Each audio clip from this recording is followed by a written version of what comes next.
استنى عندك. سألت نفسك قبل كده ليه سهم CIB النهاردة ب50 جنيه وبكرة نلاقيه ب40 وبعده يطير لل60؟ مين الشيطان اللي بيحرك الأرقام دي؟ اطمن، مفيش سحر. الموضوع أبسط مما تتخيل. يا مساء الفل على أصحاب المزاج العالي والقهوة المظبوطة. منور القهوة يا صاحبي الجميل. شد كرسيك وركز معايا فيه عشان النهاردة هنفرتك لغز ليه السعر بيتغير.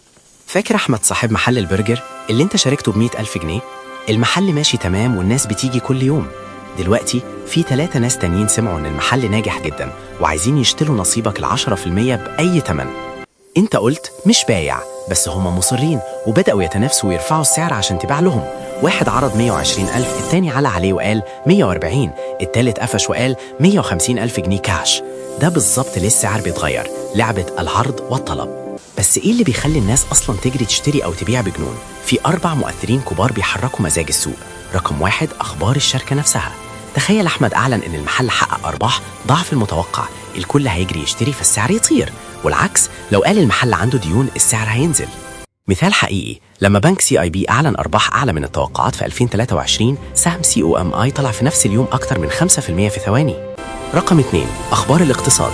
تخيل الدولة رفعت اسعار الفايدة، يعني البنك بيدي فايدة 25% على الودائع.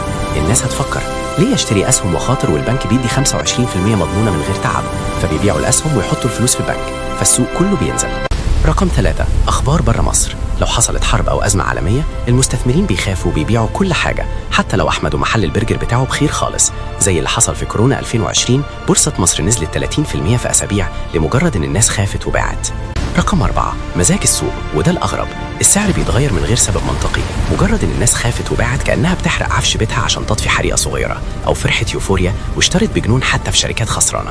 وعشان كده الثعلب وارين بافيت جاب الزيتونة وقال خاف لما الناس تطمع واطمع لما الناس تخاف.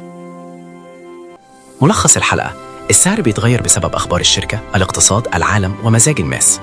أنا عارف إن الموضوع كبير وفيه تفاصيل كتير محتاجة شرح، عشان كده لو في حتة مش فاهمها أو عايز تسأل عن سهم معين، انزل في الكومنتات واكتب كلمة السعر وهدخل أشرح لك الزيتونة بنفسي.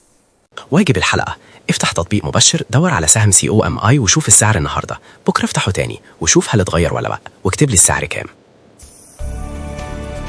الحلقة الجاية ندخل في الجد. ازاي تعرف السعر هيطلع ولا هينزل قبل ما يحصل؟ السر في التشارت، هنتعلمه من الصفر، هيبقى عندك عين تشوف بيها اللي ملهوش عين. اشرب آخر بق في قهوتك واستناني الحلقة الجاية. سلام يا صاحبي الجميل.